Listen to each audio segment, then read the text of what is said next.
Tuhan yang kami sembah dalam nama Yesus, berkati hati, berkati pikiran, berkati jiwa roh kami, sehingga kebenaran firman Tuhan yang kami dengarkan pagi siang hari ini menjadi berkat satu minggu ke depan. Terima kasih Tuhan. Segala roh yang ingin menggagalkan pemberitaan firman Tuhan, kami tolak, kami cabut dalam nama Yesus. Hanya kuasa Tuhan yang bekerja memberkati hati pikiran kami. Dalam nama Yesus kami siap firman Tuhan. Yang siap katakan amin. Salam. Baik, sekarang kita akan dengarkan firman Tuhan dari kitab Ayub.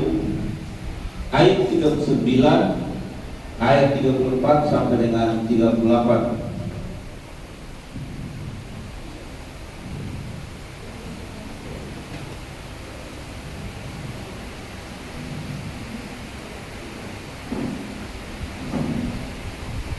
Sudah dibuka?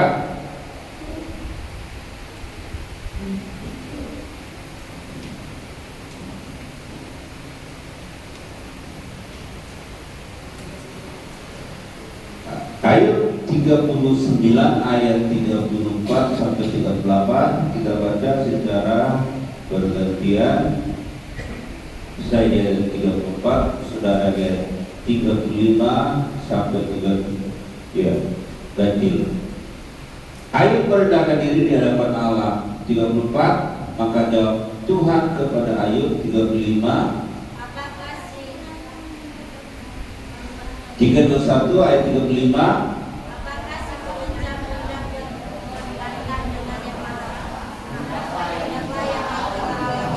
Maka jawab Ayub kepada Tuhan 37.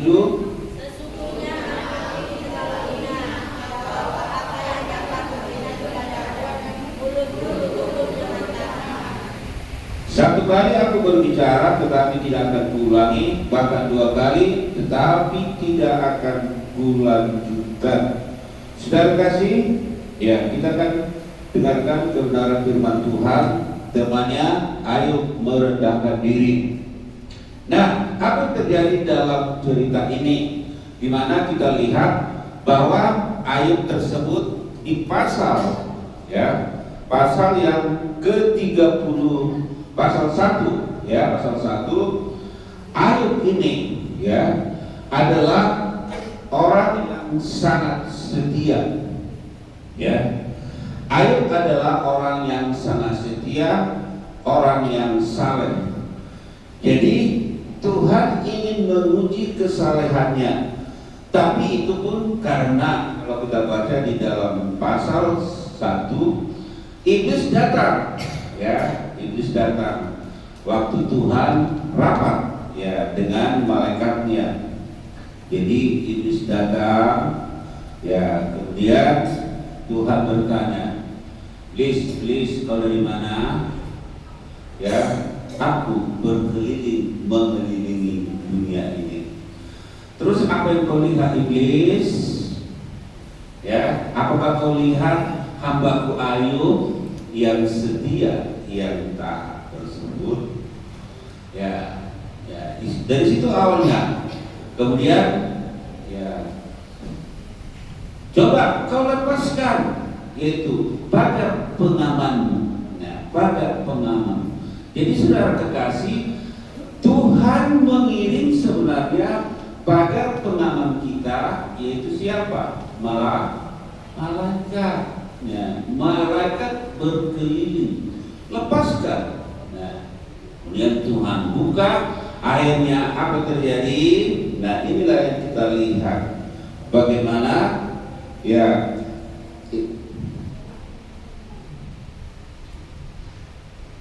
mana Anton tadi. Ini salah ini. Balik sebenarnya pertama dulu Anton ya, naik dulu ke atas. Jadi 10 anaknya mati ya, dimana harta-hartanya naikin dulu ke atas, naik semua harta-hartanya hilang. Dia punya anak 7 laki-laki dan 3 perempuan ya kan? Ya. 3 perempuan, 7 laki-laki. Nah, ini yang terjadi pada ayat di pasal 1, ya kan? Nah, anaknya yang 10, bayangkan anak kita yang sudah kita lahirkan, ya, jangankan ibu-ibu, ya, bapak-bapak juga pasti apa? Nangis, nggak tahu deh, mungkin sampai debu dia apa? Dimasukkan ke kepalanya, kan? Gimana ayah yang disayangi, ya? Bahkan kalau saudara baca lagi seterusnya, setiap ulang tahun perayaan anaknya ini, Ayub selalu ya memotong hewan kurban untuk meminta maaf pada Tuhan. Mana tahu anakku ini salah.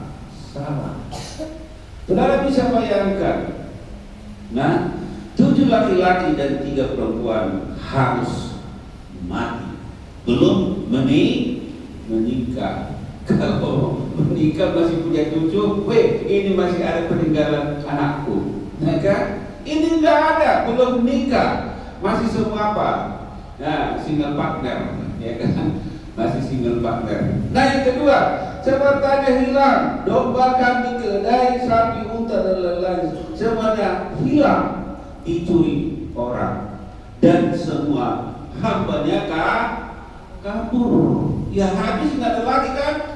Nah, mau lapor sama Ayub, malu, akhirnya mereka kabur.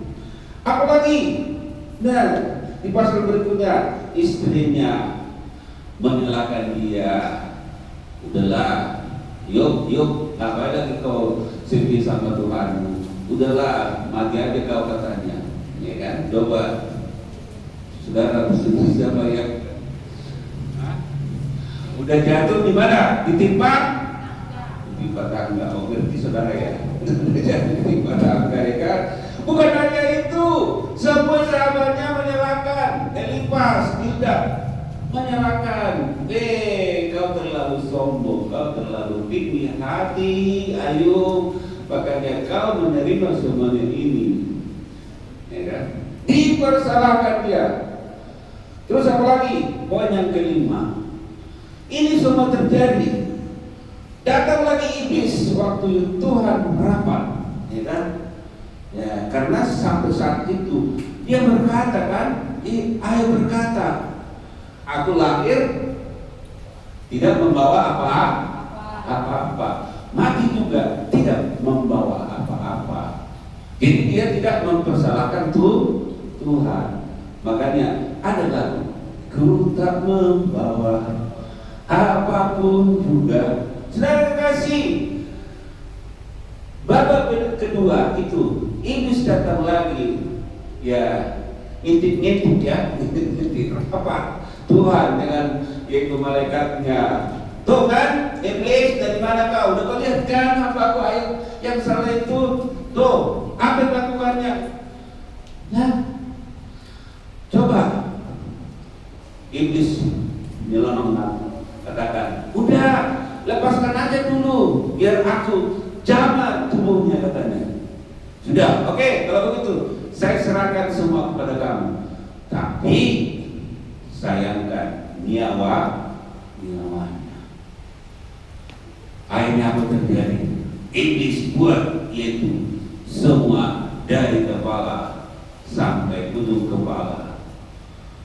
Borok-borok. Yang tadinya mungkin rambutnya cakap, sekarang seperti si pemilu. Jadi botak karena sudah keluar apa? Mana? Borok-borok, bayangin. Harus pergi kemana?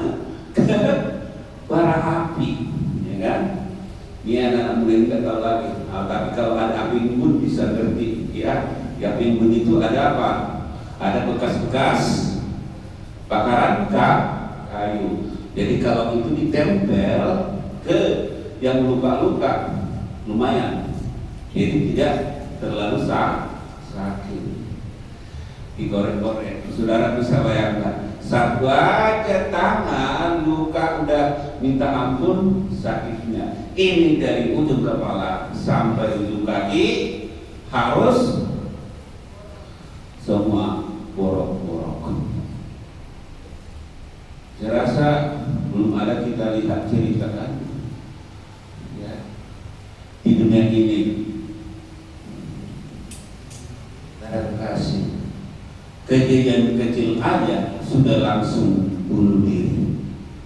Kejadian yang belum apa-apa sudah langsung melakukan hal-hal yang tidak benar. Tapi ayo, dia tetap duduk di dalam dekat bara api, ya, sampai akhirnya datang teman-temannya tadi menyalahkan dia. Ya, apa yang terjadi? Kita lihat, ya kan? Nah, turun slide. Apa yang terjadi? Kita lihat dalam cerita ini, ya, kesalehan Ayub diuji, ya. Kalau 1 Korintus 10 ayat 1 Korintus 10 11 12 kalau tidak salah, ujian dan pencobaan yang kamu lalui tidak melebihi kemampuan sendiri, tapi Tuhan turut juga bekerja. Saudara lihat di sini bagaimana Ayub tidak bersalah. Apakah dalam cerita ini Ayub salah? Enggak salah kan?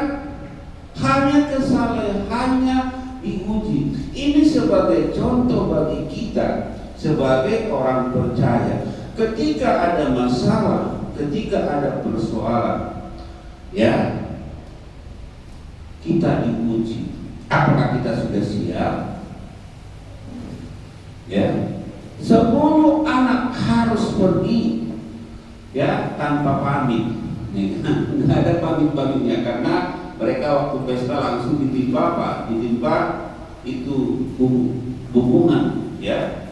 Mereka mati semuanya. Sudah bisa bayangkan, diuji kesalehannya. Sejauh manakah Ayub ini yang sudah memberikan nasihat-nasihat atau mungkin sebagai orator kepada orang lain pada zaman tersebut, harus diuji, ya, diuji, ya, diuji.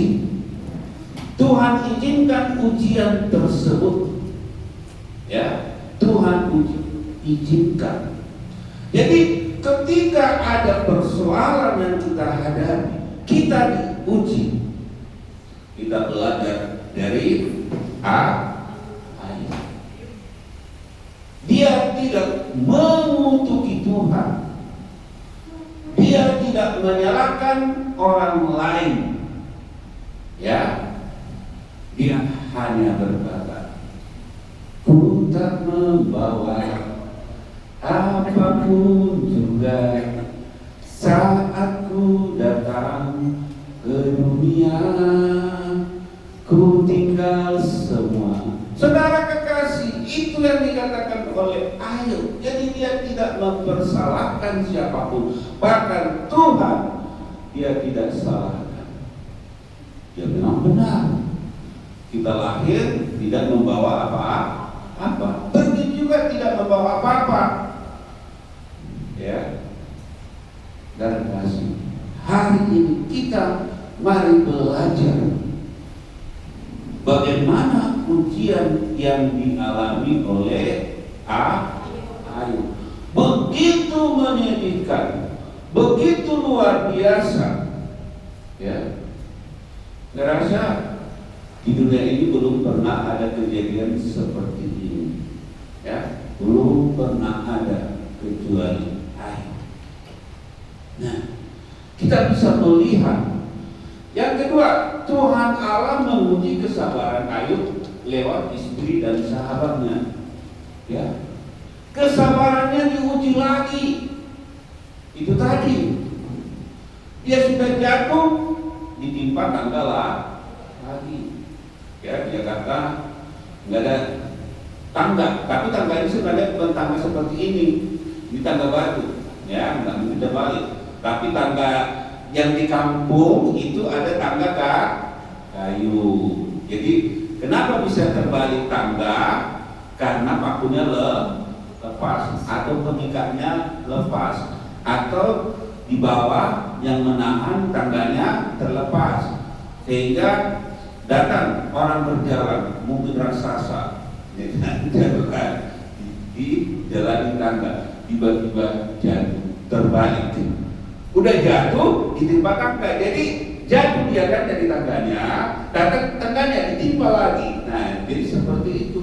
Jadi orang Indonesia paling hebat bikin apa sebenarnya? Bikin puisi kan, udah jatuh ditimpa tangga lagi.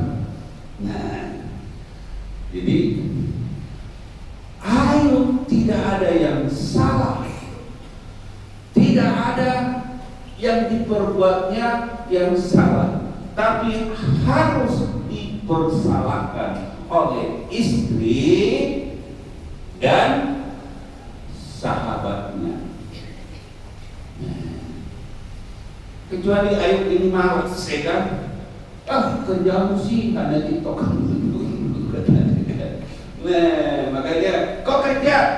Boleh-boleh saja. Tapi kan tidak kan Ayub itu banyak harta.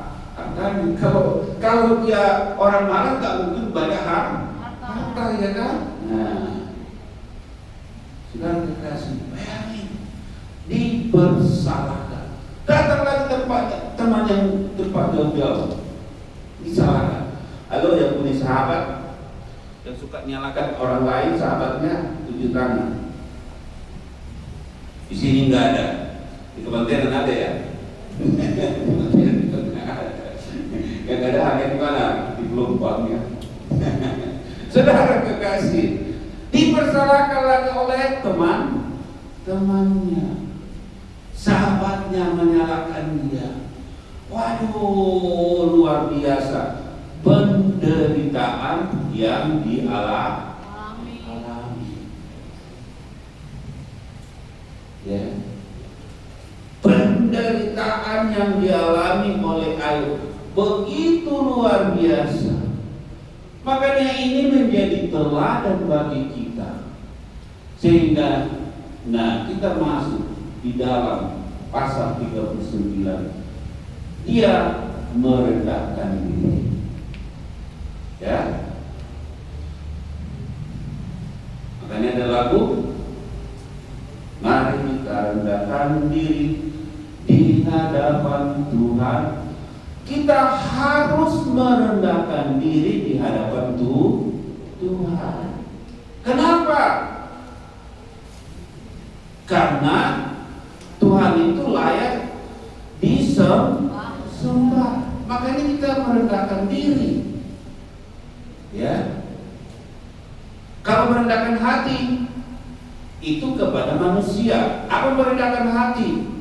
Kalau manusia nggak mungkin disembah, tapi kita ngomongnya yang apa?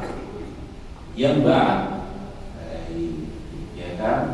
Ya, ngomongnya yang santun, ya kan? Ngomongnya yang pas, ya. Apalagi menghadap raja harus merendahkan hati, ya kan? Nah, merendahkan kepada orang lain, jangan asal apa? Kata Prabowo, omon, kan? Nah, jadi dalam kehidupannya, setelah dia melihat semuanya, ya, makanya dia tulis Ayub 28 ayat 28. Lena, apa isinya? Takut akan Tuhan, itulah hikmah. Ya, menjauhi kejahatan, itulah akal budi. Saudara kasih, akhirnya apa? Ayub dia merendahkan diri, ya, karena dia merasa dia salah. Ayub datang merendahkan diri. Apakah saudara datang merendahkan diri kepada Tuhan? Banyak orang berpikir tidak mau merendahkan diri pada Tuhan. Lihat kiri kanannya kosong kan? Orang yang merendahkan diri adalah adalah orang yang takut kepada Tuhan. Amin. Saya katakan sekali lagi, orang yang merendahkan diri adalah orang yang takut kepada Tuhan. Ya. Kenapa? Pemazmur berkata, saya dan Anda hanya berasal dari debu. Kejadian 3, Adam diambil dari debu. Itu pun masih seperti patung. Baru kemudian Tuhan Allah menghembuskan nempes. Akhirnya apa? Adam bergerak. Saudara terkasih, ya, karena ada roh Tuhan menghidupkan dia, maka Adam menjadi hidup. Jadi saudara dan saya, gak ada gunanya kita meninggikan diri. Gue ini kan dokter, gue ini kan punya harta, di mana-mana banyak perusahaan saya. Kata Luhut Panjaitan, dia punya banyak harta, dia punya banyak gedung, dia punya sekolah sekarang hebat yang di Lagu Putih. Saking hebatnya sekolahnya, ada anak-anak sekolah ke Inggris. Saudara kekasih, apa yang kita tinggikan kepada Tuhan? Nggak ada. Hanya meninggikan Tuhan dengan cara apa? Memuji Tuhan, bos. Tinggikan dirinya. Nah itu, kita hanya tinggikan Tuhan dengan mulut kita. Mari kita tinggikan. Jadi kita sebagai manusia, mari kita merendahkan diri, karena kita ini nggak ada apa-apanya.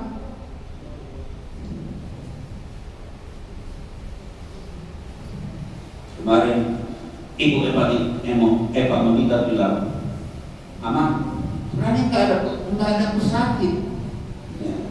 Aku pengen pulang. Cuma dari atas payudara katanya ada kayak seperti sebesar jarum keluar darah. Ya sudah, saya bilang, ya sudah berdoa, coba, ya.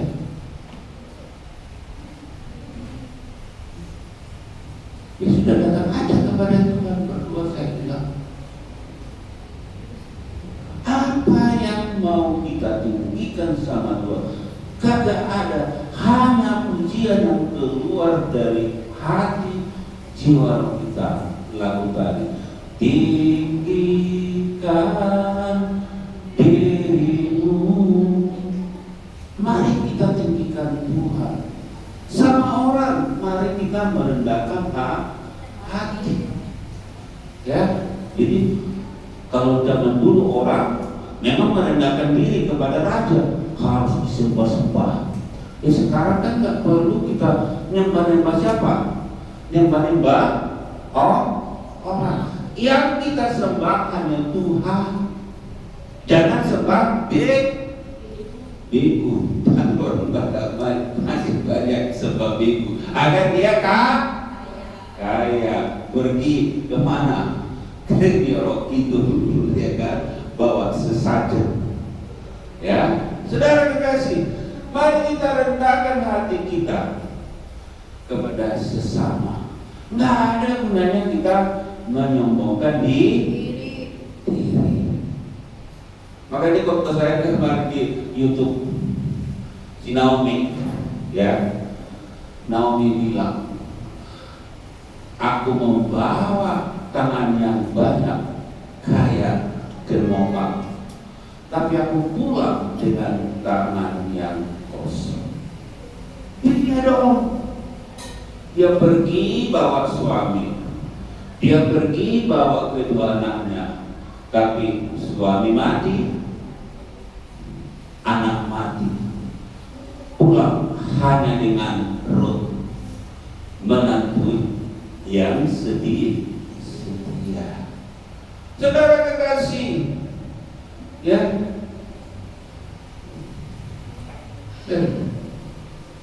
mari kita merendahkan diri pada Tuhan. Makanya selalu saya katakan, setialah engkau kepada Tuhan. Banyak orang, ya, gak mau merendahkan diri. Makanya dia berkata, buat apa aku ibadah-ibadah? Amin. Buat apa aku beribadah? Hari ini saya katakan, kalau kita datang beribadah, itu bukti bahwa kita mau merendahkan diri. No kesalahan, tidak ada kekurangan. Ya. Jadi sebesar apapun kekayaanmu, sebesar apapun jabatanmu, kita harus merendahkan diri.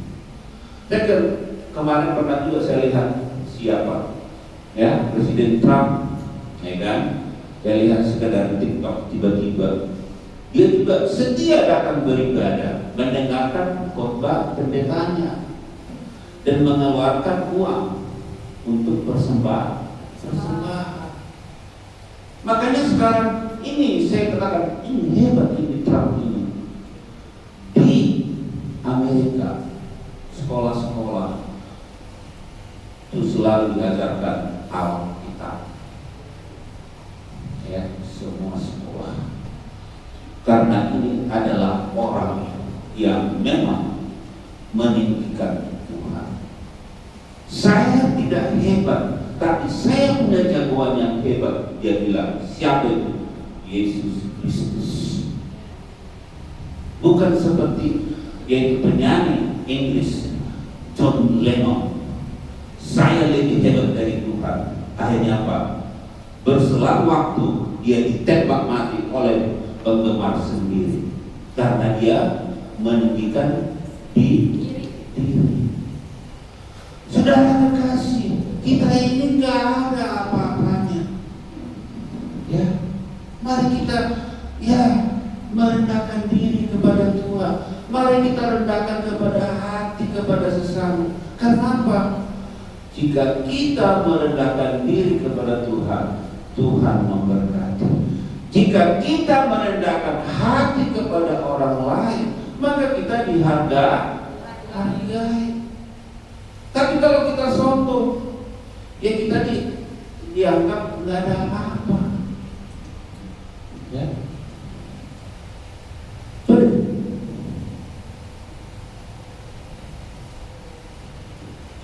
Rendahkanlah dirimu kepada Tuhan dengan kesetiaanmu beribadah kepada Tuhan. Saya katakan, Kak, ini bukan hanya kata-kata, tapi ini adalah kebenaran Tuhan. Kalau kau merendahkan diri ke hadapan Tuhan, maka hidupmu akan diberkati. Amin. Ya. Tuhan bukan melihat kekayaan, Tuhan bukan melihat kepintaran, seberapa pun hebat engkau, Tuhan tidak lihat. Tapi Tuhan melihat hanya apa? Dirimu. Apakah saya sombong? Apakah saya tinggi hati? Ya. Manusia hanya melihat yang kelihatan. Kata orang Buddha, performance yang kelihatan, ya. Tapi Tuhan melihat hati. Anda tahu bisa melihat hati, enggak kan? Saya juga tetap bisa melihat hati Anda, ya kan? Oh, begini hatimu. Tapi ternyata tidak. Kenapa? Ketika saya sebutkan sesuatu, Anda menolak, berarti enggak sesuai. Tapi kalau saya katakan, ya, makanya banyak jemaat yang mengcilinci, diri tahu cilinci, ya menolak. Kenapa? Karena Tuhan punya lihat di kiri kananmu banyak yang absen.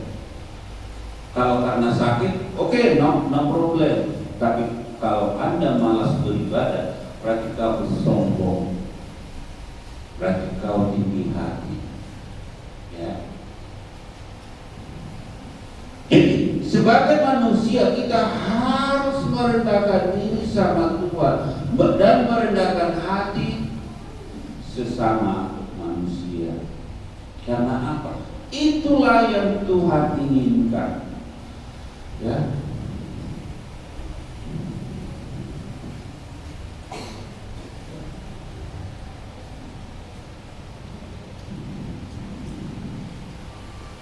Banyak ilustrasi di dunia ini yang menyombongkan diri. Akhirnya apa? Seketika terkapar, seketika jatuh. Ya. Jadi saya katakan sekali lagi, kalau engkau merendahkan diri, mari takutlah dalam ibadahmu. Jangan lihat si A, si B, si C. Tapi ketika engkau setia dalam ibadahmu, itu bukti merendahkan diri. Hidupmu diberkati Tuhan. Amin. Amin.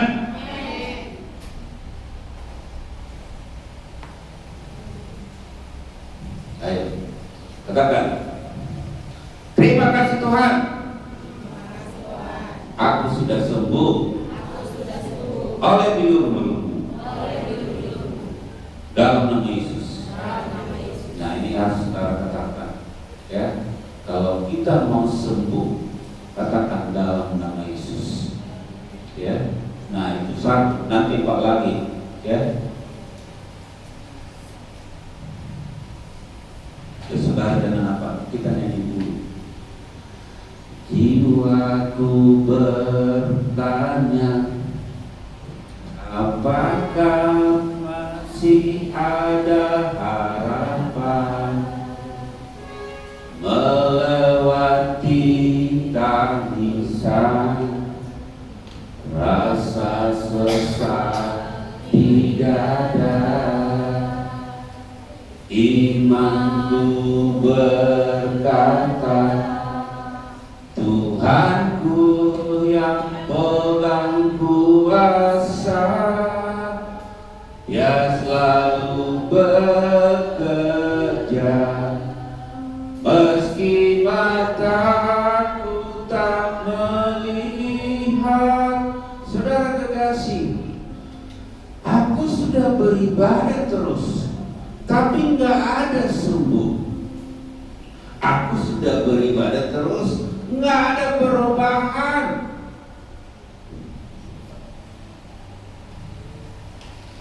Kenapa sih Ayub yang sudah kaya raya, yang konglomerat, dibuat Tuhan pada zaman tersebut, tapi Tuhan buat menjadi konglomerat. Nah, ini menjadi satu pelajaran bagi kita. Ya. Apakah Anda bertanya pada Tuhan? Jiwaku bertanya. Oleh sebab itu, mari kalau Anda merendahkan diri, takutlah akan Tuhan. Ya. Takut akan Tuhan. Hidup ini hanya sementara waktu, nggak lama-lama. Ya, ada di dalam rahim sudah meninggal 1 tahun, meninggal. Ya, 10 tahun, 20 tahun, 30 tahun. Ya, 62 tahun. Saya tidak tahu berapa tahun lagi, tapi hanya saya minta 28 tahun lagi. Tapi pas 90 tahun. Yang minta pada Tuhan. Amin. Saudara kekasih, mari kita merendahkan diri dengan takut kepada Tuhan. Setialah engkau beribadahmu, setialah engkau dalam ponsel. setelah engkau dalam mesbah doamu, setelah engkau baca firman Tuhan. Jangan hanya cari hehe kau pikirin. Ya, banyak orang hanya cari hehe. Makanya orang Batak bilang hehe itu nama ngantor negara. Kekayaanmu sebanyak gedung ini bawa, uangmu sebanyak gedung ini nggak bisa kau bawa uangmu, ya kan? Kita tinggalkan. Orang sekolahan bilang gajah mati meninggalkan ya gading kira, manusia mati meninggalkan nama apa? Iya dong, harus nama baik. Ya kan, bukan nama bersolid, ya kan? Nama baik. Nama baik. Jadi ya kita tidak bisa membawa apa-apa. Ya. Pernah kejadian saat orang kaya, anaknya 4, banyak hartanya. Akhirnya anak pertama dia kasih 1 kilo emas, anak itu dia kasih juga 2 kilo, 1 kilo. Sampai anak ketiga, datang anak keempat diambil. Buat apa kok kalian bikin ini emas seperti bapak ini? Nggak ada artinya. Yuk, udah lali bawa sini, ambil emas ini, jual aja, kita kasih kepada orang yang kekurangan. Iya dong. Emangnya mau diapain itu? Makanya waktu mati mama saya bukan lagi petinya kan, waktu ditipas di bawah itu kan dari Pekanbaru, saya bukain, saya ambil sepatunya, datang lagi ibu-ibu di situ kan, anak, ya lagi sepatunya kata kasih jadi buat apa? Emang dia pakai sepatu baru, pakai apa? Baju baru dari di kuburan? Nggak ada kan? Semuanya sudah jadi apa? Jadi karena, ya kan? Jadi saudara kekasih, saya katakan sekali lagi, hari ini mari kita merendahkan diri di hadapan Tuhan. Mari kita merendahkan hati di hadapan sesama. Akhirnya ketika dia sudah merendahkan diri, ya, Tuhan juga marah sama temannya. Kalian kata-katain Ayub, padahal itu bukan kesalahannya. Sekarang kalian harus bawa sapi ini, bawa keledai, bawa ini, bawa persembahan sama hambaku Ayub. Ketika sampai hanya dengan doa dia, aku menerima engkau, biar jangan engkau aku bunuh, kata Tuhan kepada teman-temannya. Akhirnya terjadi, setelah kejadian tersebut berlalu, apa yang terjadi, apa yang kita lihat. Nah, Ayub akhirnya diberkati Tuhan. Ya, Ayub diberkati Tuhan 2 kali lipat dari kekayaannya semula. Ya, 2 kali dari kekayaannya semula. Cuma anaknya nggak 2 kali lipat, tetap 10. Karena tahu dia nanti kecapean ini istri Ayub melahir, bayangin sudah 20 anak, ya kan? Nah, dia kan 2 kali lipat. Ibu sekarang nggak bawa anaknya banyak pak, capek aku katanya, capek. Cukup 2. Bahkan banyak sekarang gadis-gadis nggak mau menikah. Udahlah, Pak, lebih bagus aku jomblo. Saya mau jomblo di sini.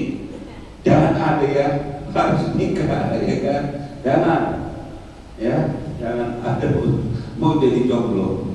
Dua orang mendaftar di sini, anak gadis kan, Pak, indah surat, aku mau menikah. Tanya aja sama orangnya, nikah. Dua orang mendaftar, yang lain mendaftar lagi boleh, tapi masih single ya. Kalau sudah nikah, aku boleh lagi daftar, dilarang keras. Nah, saudara kekasih, dua kali itulah hikmat Tuhan. Ya, nanti dua kali dari semula Tuhan memulihkan. Ya, saudara bisa bayangkan Tuhan memulihkan keadaan air di pasal 42. Ya, ayat 42 ayat 12, Tuhan memberkati air dalam hidupnya yang selanjutnya lebih daripada hidupnya yang dahulu. Ia mendapat 14.000 ekor kambing domba, bayangin, 6.000 unta, 1.000 pasang lembu, dan 1.000 ekor keledai betina. 13, ia juga mendapat 7 orang laki-laki dan 3 orang anak perempuan. Anak yang pertama namanya Yemima, yang kedua Kesia, yang ketiga Rusia Karembuk. Ya, bagaimana Tuhan bekerja? Makanya orang Batak, itulah Hahomion. Apa Hahomion? Hikmat Tuhan. Saudara kasih, ya, mari Anda suami istri merendahkan diri ke hadapan Tuhan. Kalau kau merendahkan diri ke hadapan, pasti lihatlah berkat-berkat Tuhan akan mengalir dalam hidupmu. Tuhan memberkati usaha pekerjaanmu. Amin. Ya, kedua, terima kasih Tuhan. Ikuti kata-kata saya. Terima kasih Tuhan.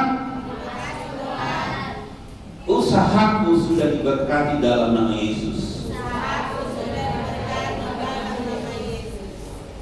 Tiga. Terima kasih Tuhan. Anak-anakku yang takut kepada Tuhan. Nanti kebahagiaan. Nah, nyanyi dulu kita biar seru. G. Lagu tadi.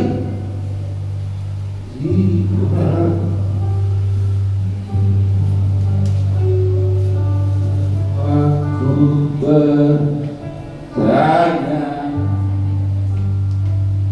apakah masih ada harapan? Kapil kantor melewati tangisan, rasa sesak di dada. Sebelum kita lanjut, siapa yang nangis? Ada yang nangis? Ada yang dadanya sesak karena suaminya, karena istrinya, karena ada anaknya. Aman Tuhan. Aman Tuhan.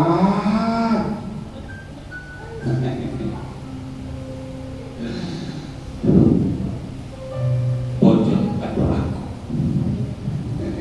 Halo, yang dadanya sesak, yang bocor, ada? Nah, ibu suami aja nggak sesak dia, ya kan? Melewati tangisan 8 kali kemo ya, keren, aman. Musik, kita lagu ini. Naikkan dengan sungguh-sungguh, ya. Jiwaku bertanya, apakah masih ada harapan?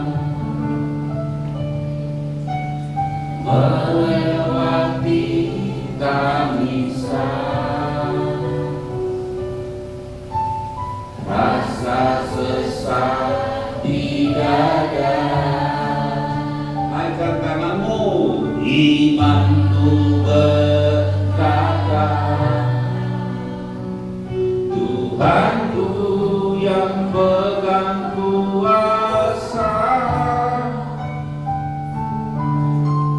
Dia selalu bekerja, meski mataku tak melihat,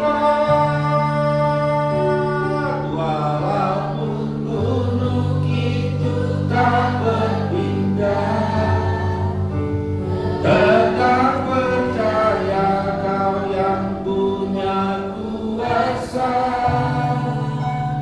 Sekalipun ku dalam lembah gelap, tak pernah asal Kau di sampingku.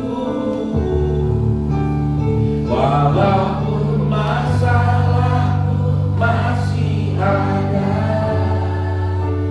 tetap percaya rencanamu terindah. Pribadimu takkan pernah berubah. Iman yang aku pegang padamu Tuhan yang setia. Amin. Tuhan itu setia, yang tidak setia Anda dan saya, ya kan? Beribadah anggot-anggotan, baca firman belang-belang, ya. Saudara kekasih, ya, yang punya masalah siapa? Tunjuk tangan. Yang punya masalah siapa? Tunjuk tangan. Berarti di sini banyak orang yang tidak punya masalah. Sekarang katakan, Tuhan Yesus, masalahku sudah selesai. Aku sudah tak beribadah, memuji membesarkan-Mu. Tuhan sudah angkat masalahku dalam nama Yesus. Amin.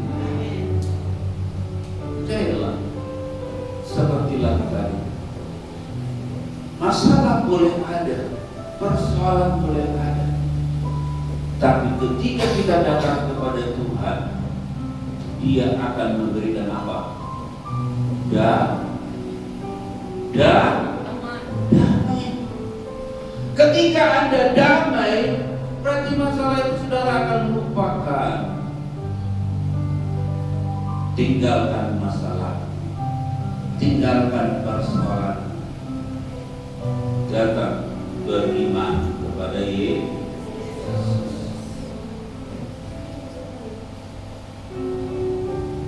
Lihat dari pasal 42. Ayo diberkati Tuhan luar biasa.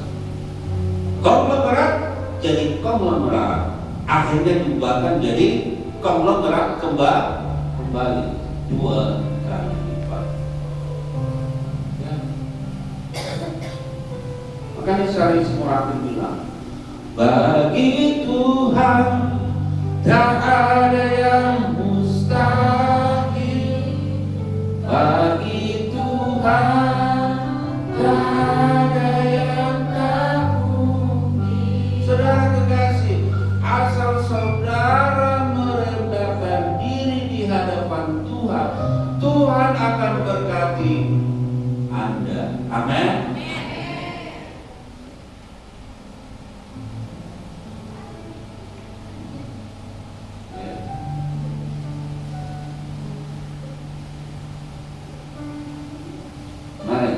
Sudah bolak-balik katakan ini. Zaman sekarang banyak penyakit. Ya, penyakitnya apa? Penyakit itu banyak dari makanan. pertama, kedua, dari minuman, ketiga, dari polusi. Kita tiap hari hirup CO2, ya kan? Yang keempat apa? Yang bikin sakit penyakit apa? Stres.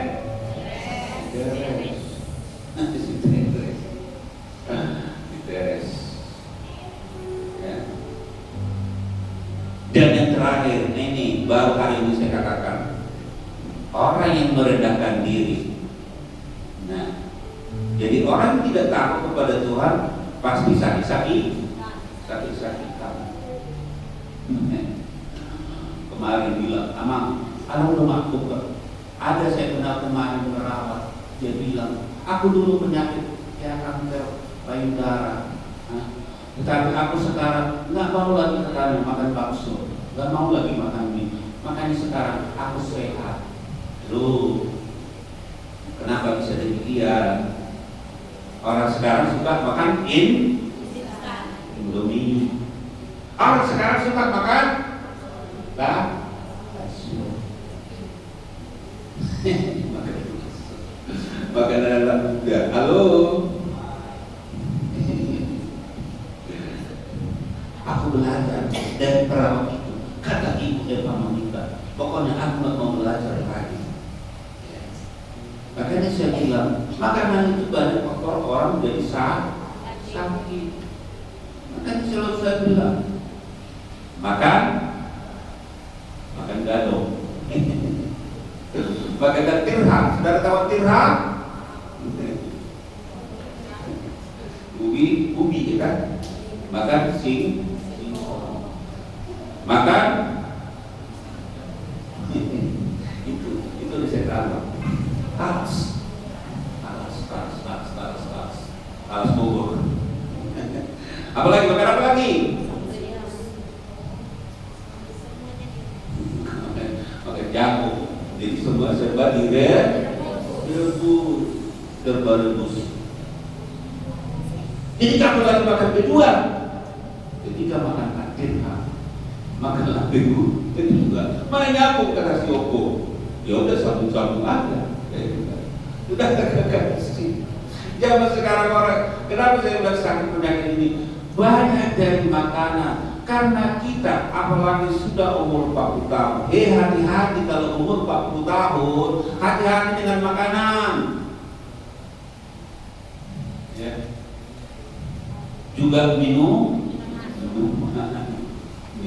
Dia orang yang bilang dokter itu, karena dulu waktu kecil suka minum soft drink, akhirnya apa? Lalu makanya di rumah saya olah RO versus osmosis. Karena dulu ya saya ingat 20 tahun kemarin selalu kita rebus air. Besoknya saya makan sakit perut. Kenapa ini?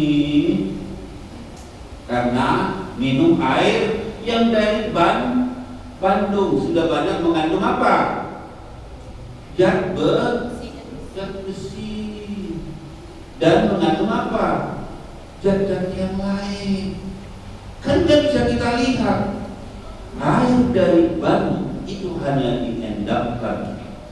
Kita minum, kita rebus. Katanya sehat. Oke lah bos. Tapi zat besinya, ya, yang lain-lain itu harus disaring. Ya.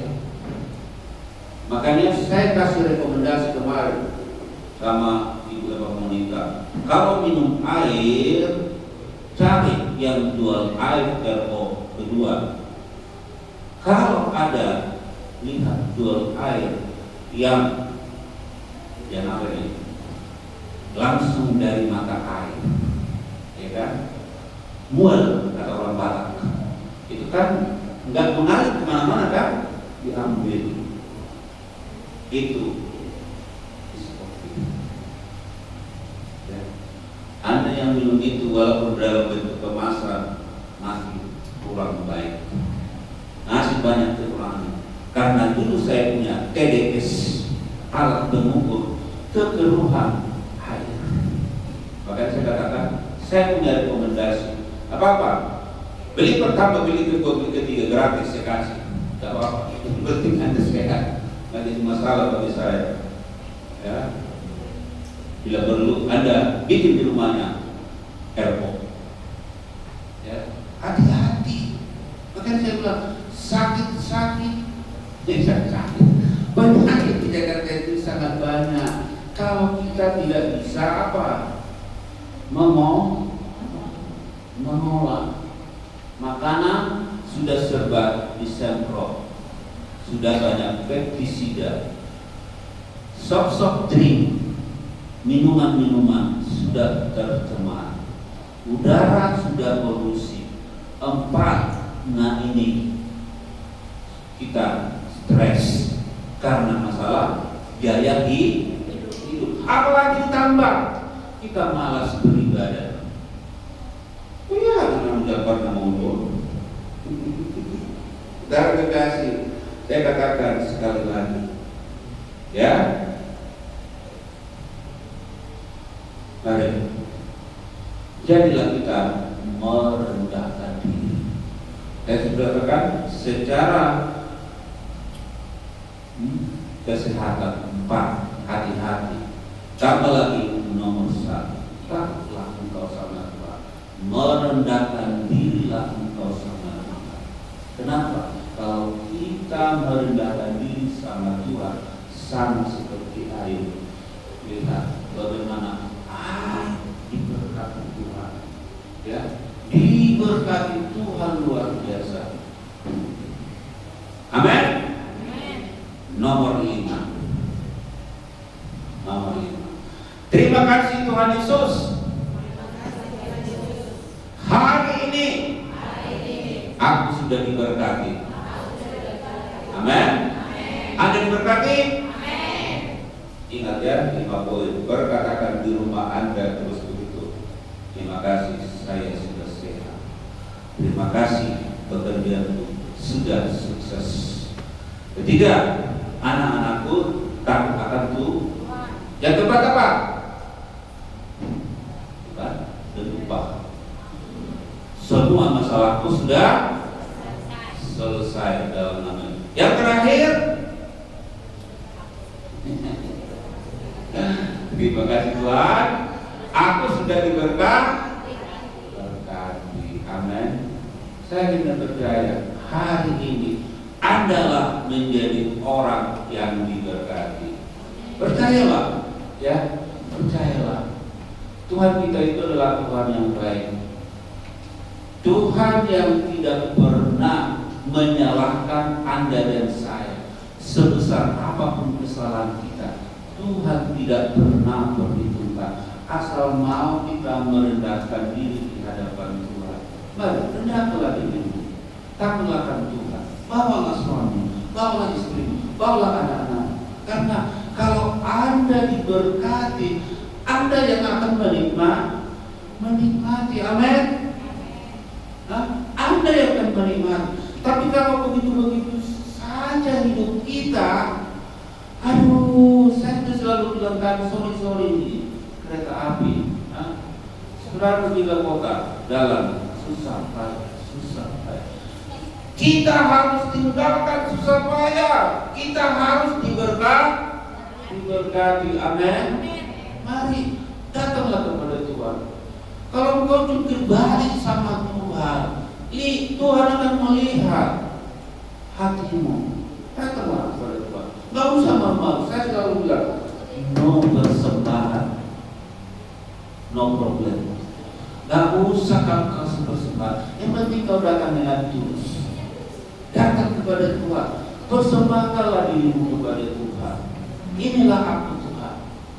Ya. Inilah aku Tuhan. Aku datang dengan segala dosa, kelemahan, kekurangan. Aku datang hanya menunjukkan Tuhan. Berdiri, mari. Saya tunjuk tadi. Ya. Karena Tuhan ingatkan saya lagu ini. Mari. Kau yang punya masalah, Kau yang punya beban, kau yang punya persoalan. Tadi sudah kita lepaskan semua, ya. Sekarang kita akan ujian ini. Akan sungguh-sungguh tanya sama Tuhan. Saya juga sering bertanya pada Tuhan, ini gimana ini Tuhan? Gereja begini, jiwa-jiwanya bagaimana Tuhan? Pembangunannya gimana Tuhan? Musik. Naikkan dengan sungguh-sungguh. Katakan, angkat tangan kanan satu. Jiwaku bertanya, apakah masih ada harapan? Kau yang mau nangis-nangis melewati tangisan. Yang sesak dada, pegang dadamu. Rasa sesak di dada. Angkat tanganmu dua-dua. Imanku berkata, Tuhanku yang pegang kuasa, Dia selalu bekerja. Meski mataku tak melihat, walaupun gunung itu tak berpindah, tetap percaya Kau yang punya kuasa. Sekalipun ku dalam pembelaan, tak mengapa asal Kau di sampingku. Walaupun masalahku masih ada, tetap percaya rencanamu terindah. Pribadiku takkan pernah berubah.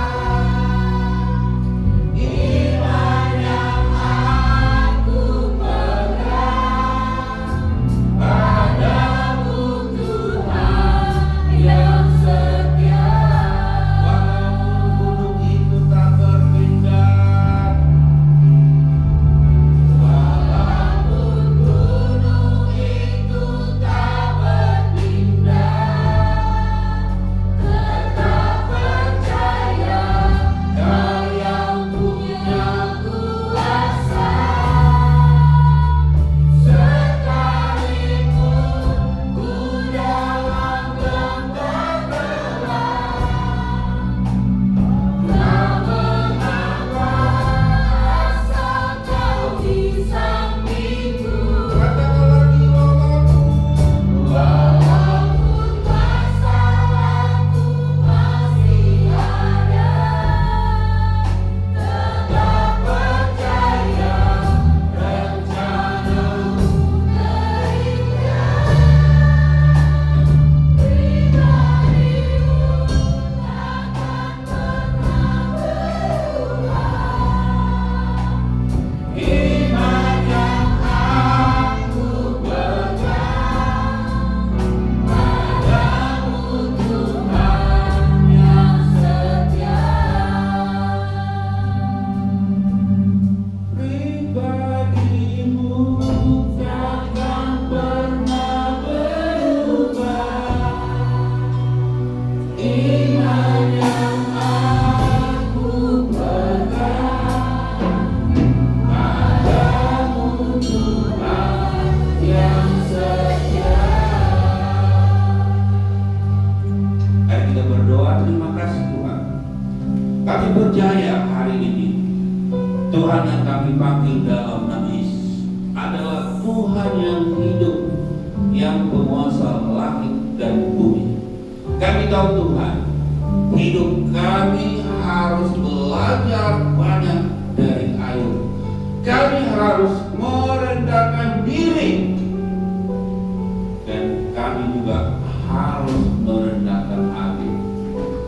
Karena kami tahu Tuhan, hidup kami hanya sebentar. Hidup kami hanya berasal dari sebuah debu. Oleh sebab itu, bukti bahwa kami merendahkan diri kepada Tuhan, agar kami akan taat setia keluarga demi keluarga taat di dalam ibadah kami. Dan kami menyembah Tuhan dalam komsel mesbah doa, maupun kami setia dalam pembacaan firman Tuhan. Itulah yang Tuhan inginkan. Karena kami tahu Engkau berkata bahwa kami harus mencari kerajaan Allah terlebih dahulu, maka yang lain ditambahkan. Dan kami tahu Tuhan, jika kami punya masalah, Engkau berkata, marilah kepadaku, hai yang letih, lesu dan beban berat, aku akan memberikan kelegaan. Ketika kami datang kepada Tuhan, merendahkan diri dan merendahkan hati Tuhan, di situ Tuhan akan melakukan perkara-perkara yang ajaib dalam hidup kami. Terima kasih Tuhan. Hari ini dada kami sudah kami lepaskan, tangis kami sudah kami naikkan kepada Tuhan. Dalam nama Yesus, dalam nama Yesus, hidup kami sudah diberkati. Yang sakit sudah sembuh, yang lemah sudah dikuatkan, yang berbeban berat Tuhan angkat. Dalam nama Tuhan Yesus, anak-anak kami takut kepada Tuhan. Dalam nama Tuhan Yesus, hidup kami beroleh pengampunan. Dalam nama Yesus, kami menjadi lebih dari pemenang dan hidup kami sudah menerima berkat. Yang percaya katakan